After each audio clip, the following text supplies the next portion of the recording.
urutan sehingga terlihat tampilan yang seperti ini di bawah ini. Nah, ini nanti bisa coba-coba di rumah dengan menggunakan aplikasi SPSS. Bisa SPSS 15, bisa 16 atau 17. Kemudian yang 7, klik bagian ujung kanan kotak value perlakuan, ya, akan muncul sama seperti tadi. Tadi kan kelompok ya, kemudian perlakuan. Nah, perlakuannya kan ada 6 ya. Ini ada 5, 1, 2, 3, 4, 5, 6 berarti. Itu jumlah 1, 2, P0, P1 sampai P6. Berarti 7, ada 7 perlakuan. Kemudian diklik OK, nanti sehingga akan muncul seperti ini. Nah, nanti kalau sudah seperti ini, nanti klik data variabel sehingga selanjutnya akan muncul tampilan kelompok, perlakuan, dan hasil seperti yang tadi. Nah, sehingga nanti input data sehingga terlihat tampilan seperti ini hasilnya. Jadi ini kelompoknya nanti ulangan 1, ada 1, 2, 3, 4, 5, 6. Ada 6 perlakuan ya. 1, 2, 3, 4, 5, 6. Nah, ini hasilnya perlakuan. Perlakuannya 1, 2, 3, 4, 5, 6. Ini hasilnya. Di kelompok 2 sama 1. Ini harus menggunakan angka, boleh menggunakan menggunakan huruf juga boleh, huruf besar. Kemudian klik view, nanti akan tampil seperti ini perlakuannya. P0, P1, P3, P3-nya double ini ya. Sini. P3-nya kok double ini. P3, P4, P5 ini. Ada 6 perlakuan. Dan seterusnya. Nah, untuk menambil ANOVA, nanti klik analis pada kolom di atas ini. Ada menu di atas ya, ada analis, ada direct ada grab, ada add dan sebagainya. Nah, nanti setelah itu klik analis, ada model. Kemudian klik general linear model. General linear model, berarti nomor berapa? 1, 2, 3, 4, 5. Harusnya langsung praktek sih kayak gini ya. General linear model. Atau ada yang langsung buka SPSS? Ada yang sudah terinstall SPSS? Halo?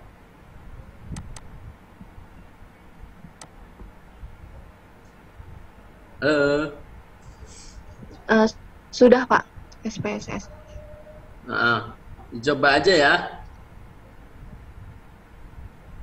Kemudian klik analyze, kemudian klik general linear model, nanti akan tampil seperti ini ya.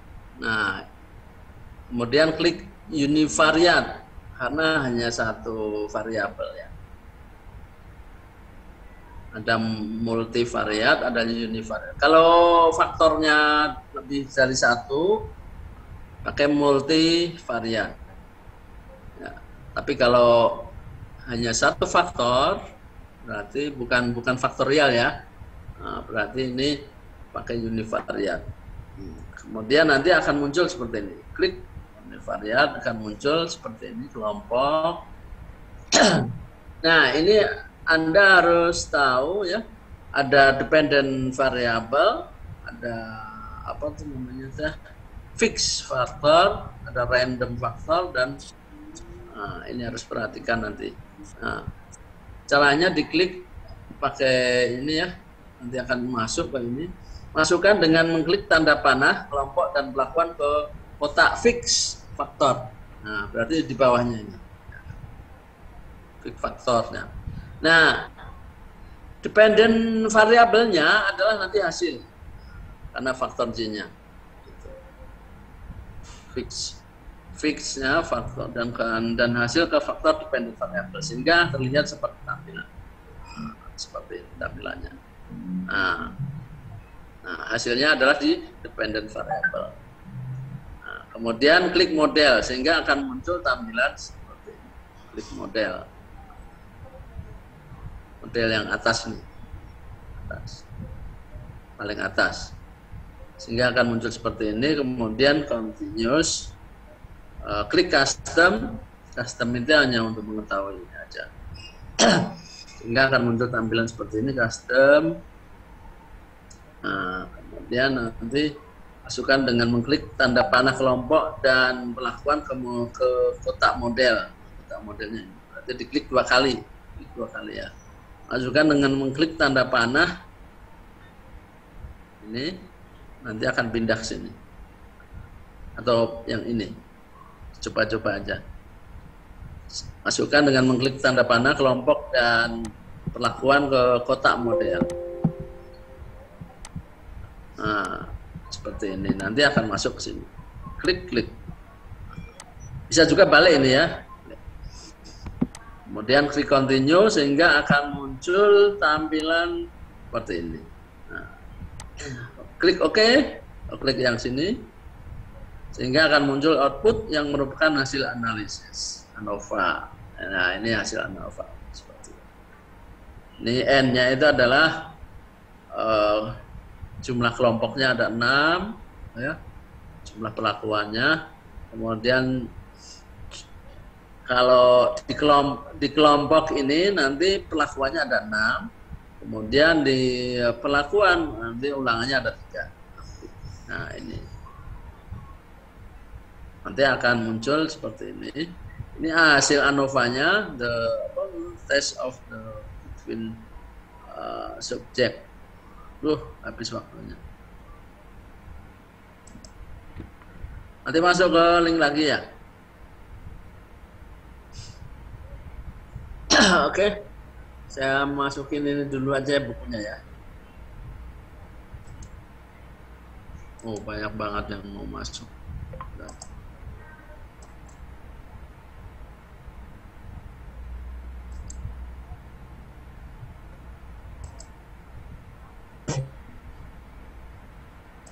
Komputer download, masih download ya.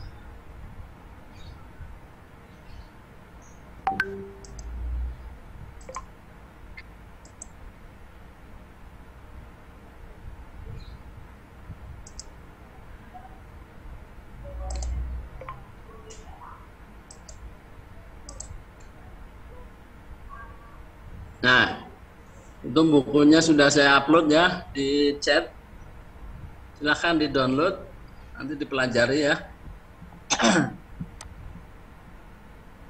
Nah, itu sudah terupload, ada 4,58 megabyte.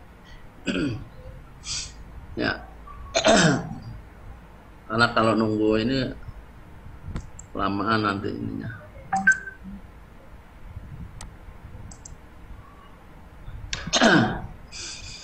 Nah, itu contoh yang RAK ya, rancangan acak kelompok untuk menggunakan SPSS. Nah, ini ada kode di sini ya. Ini hasil F-nya. Ini mean square itu adalah kuadrat tengah. Mean square ini kuadrat tengah. Kemudian ini F hitung. Kemudian signifikan ini adalah tabel pada 1% dan 5%. Nah, hasil analisis dapat disimpulkan sebagai berikut karena nilai signifikan untuk 5% ya, maka H1 diterima dan H0 ditolak. Nah, ini berarti ada perbedaan antara perlakuan yang dicoba. Hingga bisa dilakukan uji lanjut. Uji lanjut ini bisa menggunakan DMRT ya, atau bisa menggunakan BNT.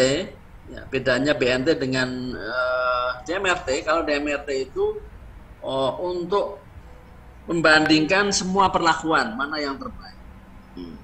Menggunakannya. Jadi di antara perlakuan itu yang 6 tadi mana yang terbaik gitu. Di perlakuan-perlakuan yang terbaik mana.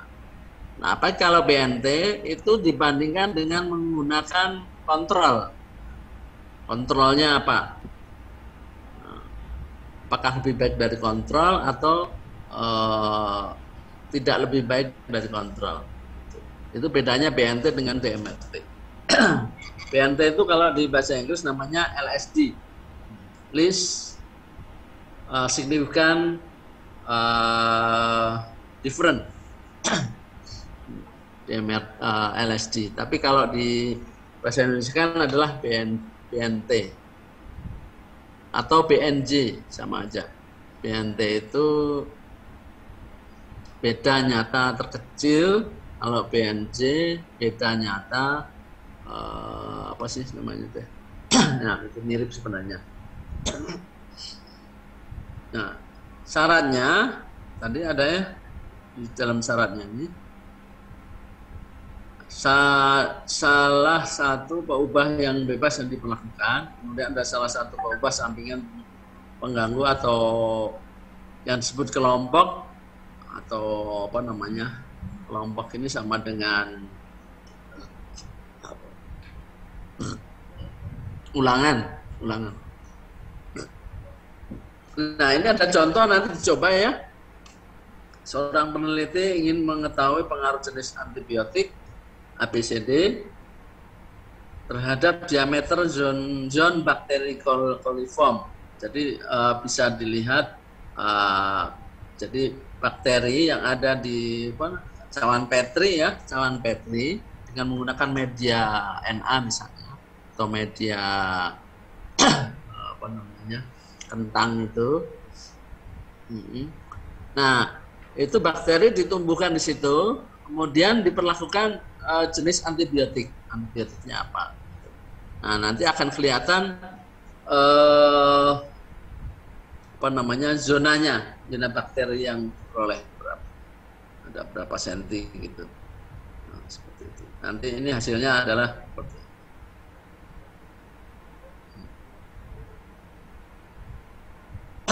Kelompok A, ini kelompok 1, kelompok 2, kelompok itu kelompok 1, 2, 3, 4, 5. Kemudian ini A, B, C, jenisnya ini berarti perlakuannya. Kelompok itu berarti ulangan, ya, ulangan 1, 2, 3, 4, 5, berarti ulangannya 5 kali, ya. Kemudian perlakuannya ada 4 antibiotik. Nah, ini nanti bisa jadi contoh ya, nah, seperti ini. Kemudian ini cara memasukkan variabel ya dengan menggunakan tadi itu data editor ya, data editor pada SPSS. Jadi dirubah dulu sebelum ya, Excel bisa, tapi langsung nanti secara otomatis sama SPSS dipindah ke data editor nanti. Salahnya. Tapi harus apa namanya, nyusunnya harus benar ya.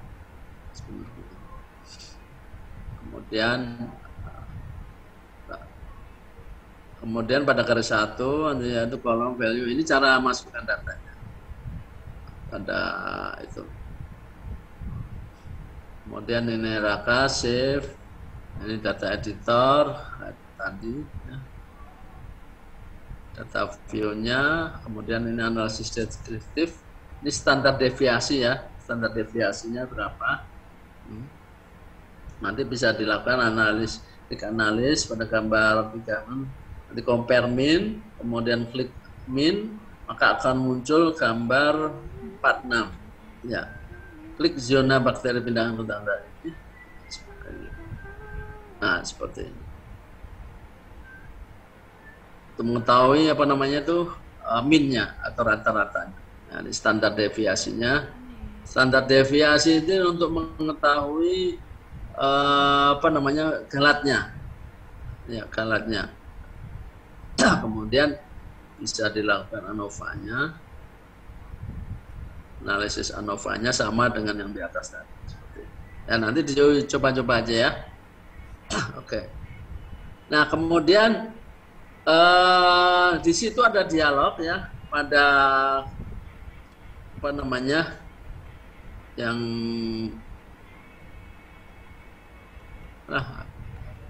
mau habis ya waktunya ya. Nah, ini ada dialog ya, ada equal varian asumsi. Ya, asumsi. Jadi Anda bisa menggunakan SLSD, kemudian ada bisa menggunakan Duncan. Ini uji lanjutnya ya. Setelah ANOVA tadi, ini disebut dengan uji lanjut.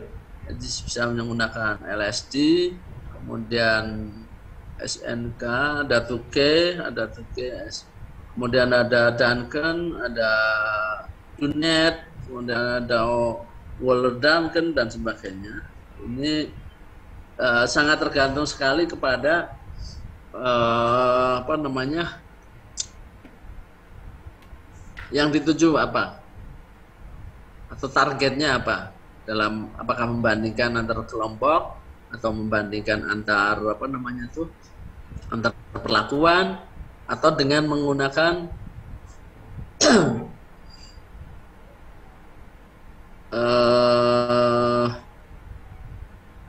membandingkan dengan kontrolnya. Ini tergantung dari ini ya. Tapi kalau Duncan pada umumnya yang dipakai adalah tidak ada perbandingan, tapi mana yang terbaik, perlakuan yang terbaik gitu.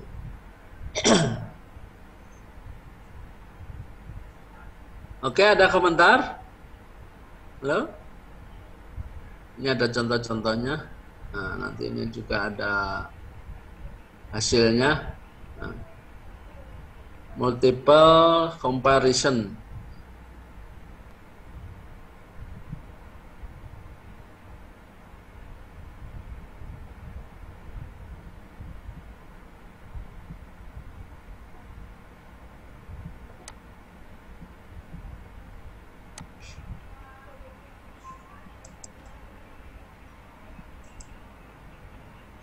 Mana tadi ya?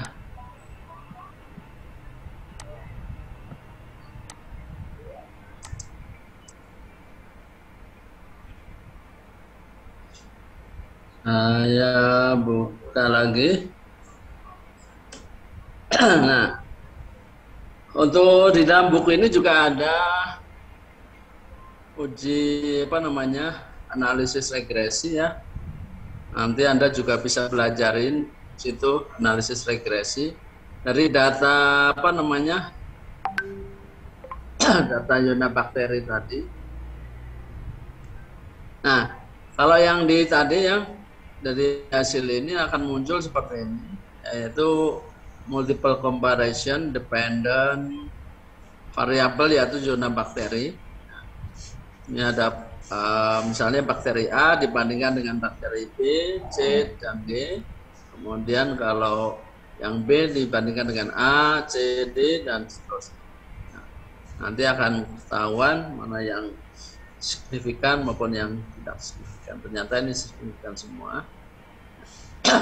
Jenis antibiotik berpengaruh nyata terhadap diameter zona bakteri caniform, kelompok atau hari pengambilan sampel tidak, sedangkan pengambilan sampel tidak berpengaruh nyata ya, berarti harinya kelompoknya. Kemudian ini zona bakteri pada pembandingan yang terbaik pada ini analisis Duncan ya, dari analisis Duncan dari subset 1, 2, dan 3, berarti kelompok 1, 2, dan 3 ya. Jumlahnya adalah 5 perlakuan. Nah, ini A, B, C, D, dan E tadi. Nah, ini yang terbaik adalah atau hasil dari zona apa namanya, zona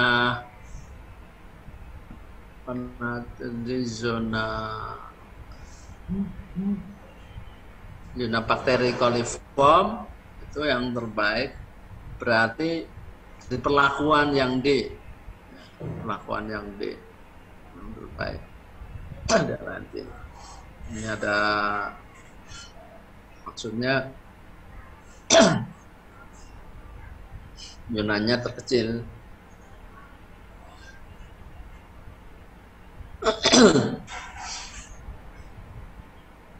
Pada signifikan 5% atau alfa 5%. Jadi terkecil artinya apa? Bahwa jenis antibiotik D ini menyebabkan zona bakteri inform tadi zonanya menjadi terkecil, berarti artinya dia lebih efektif dalam pengendalian bakteri tadi. Jadi zonanya paling kecil. Berarti sisa-sisa dari zona itu mempengaruhi ini. Jadi kalau misalnya antibiotiknya kuat, itu berarti zona perkembangbiakan bakteri tadi itu semakin kecil gitu ya. Nah, tapi kalau antibiotiknya itu tidak terlalu berpengaruh, zona perkembangbiakannya dalam media cawan petri bakteri tadi itu tetap besar gitu. Gitu.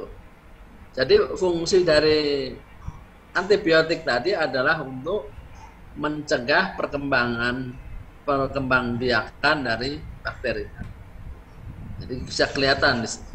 Jadi misalnya dia perlakukan berapa mili gitu ya, berapa mili dalam perlakuannya itu sama, misalnya semua sama, tapi jenisnya beda, atau berapa cc gitu ya, berapa cc. Kita teskan di zona yang media NA tadi atau media MSA, yang di situ diinokulasi bakteri, ya.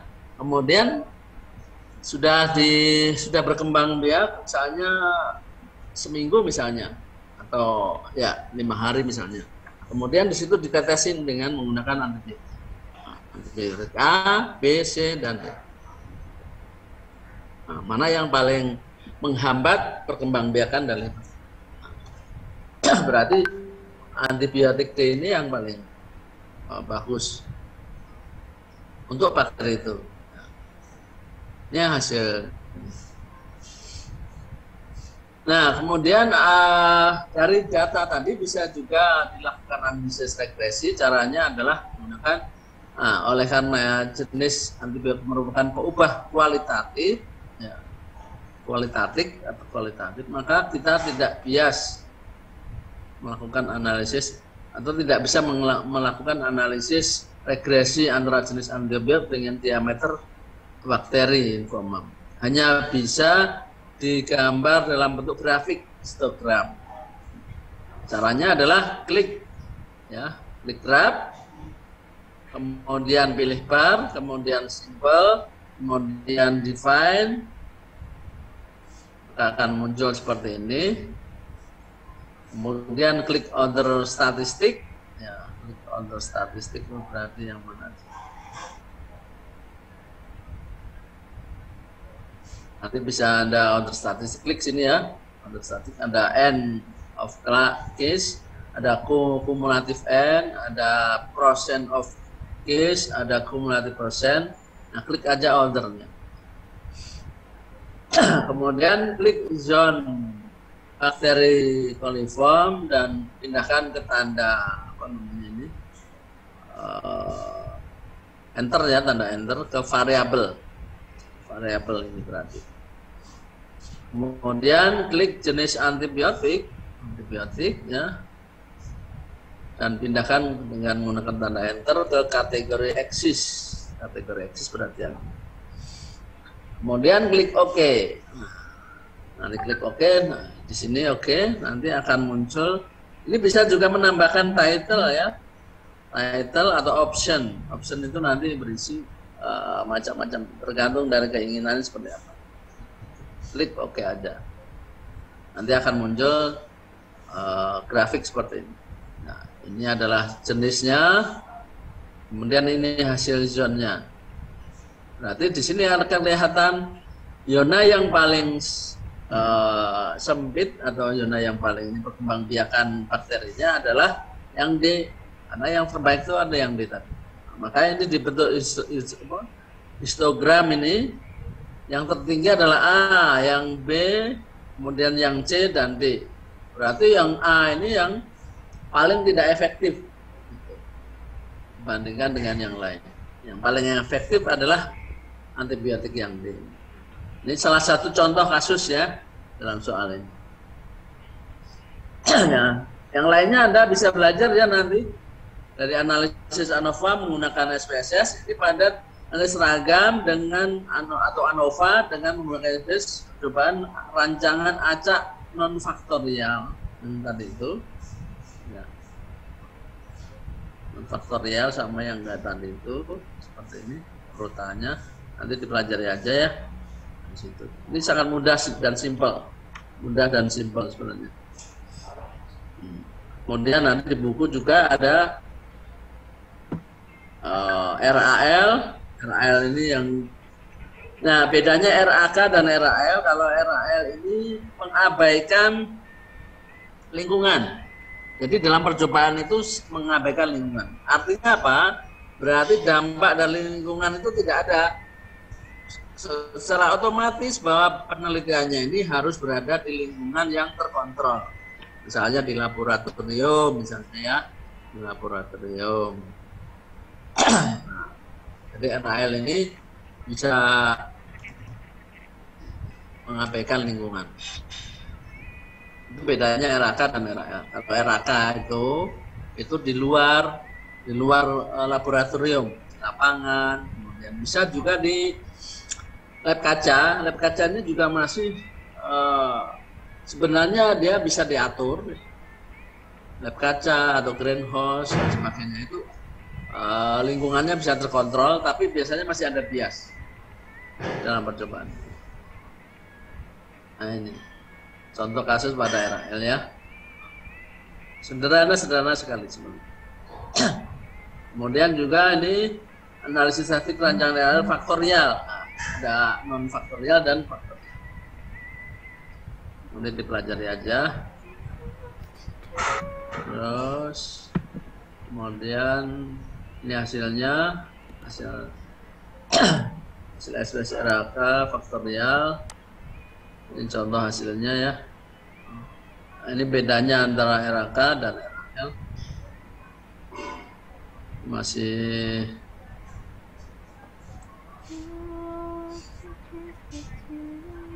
ini contoh profil plot, ini spacing, ini estimate marginal mean, tidak terlalu penting sebenarnya. Ini contoh analisis tabel ANOVA-nya, ya. Kesimpulannya ini F hitung. Nah ini F, kalau di hasil SPSS itu dengan menggunakan SIG ya. Persentase signifikansi. Ini ada RAK kedua. Nah ini ada perbedaan ya, tabel ANOVA, nah RAL, RAK dan RAL yang faktorial gitu. Nanti bisa dibaca-baca deh. Ini contoh tabel uji lanjut ya, uji lanjut pada apa namanya RAL. Misalnya dosis pupuk N per hektar. Tapi ini kalau di lapangan ya dosis pupuk. Atau mungkin di lab ini ya, di rumah kaca. Kemudian ini ada analisis data rancangan acak split plot atau terbagi.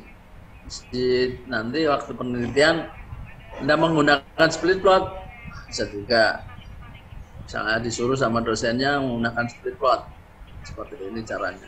Ini ada di kontrol pupuk, ada PK, ada N, ada NP, NK, ada NPK. Kemudian ini genotipnya, misalnya ada IR64, SN dan seterusnya. Ada dua ya ini. Ada L64 dan S969. 969 benar. Nah, ini ulangannya ada 4. Kemudian ini data. Nah, seperti itu. Sama, masukkan datanya, formatnya sama, analisisnya univariat juga, karena ini satu faktor. Nah, sama seperti itu. Ini sumber rekamannya. Nah, nanti customnya juga sama. Ulangan itu kelompok sama aja. Untuk blok, ulangan, blok, kelompok itu sama. Ya. Kemudian pelakukan pupuk ini nanti. Nah, kalau ini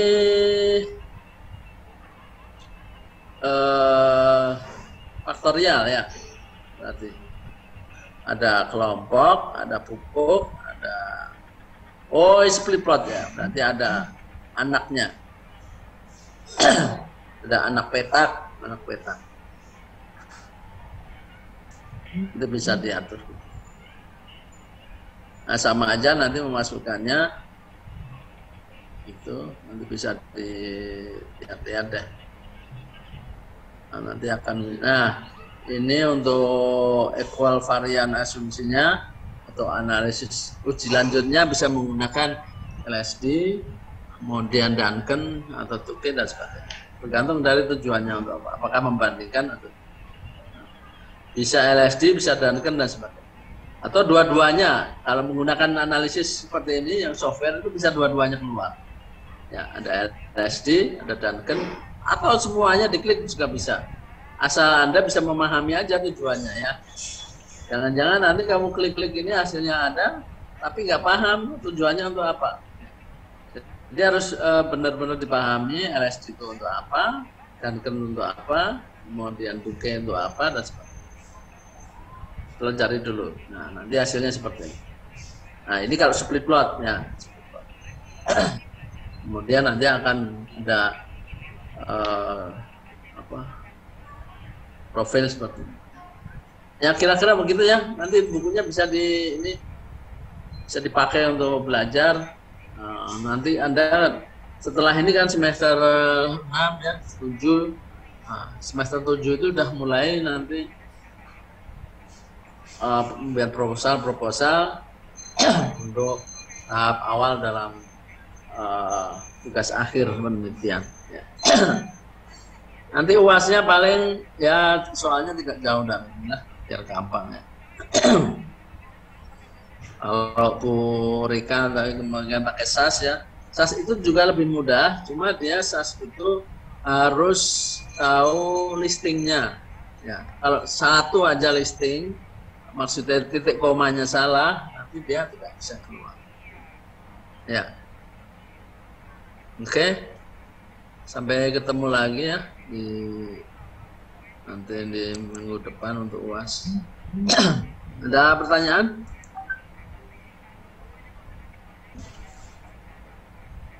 Ada yang bertanya? Silakan kalau ada yang bertanya.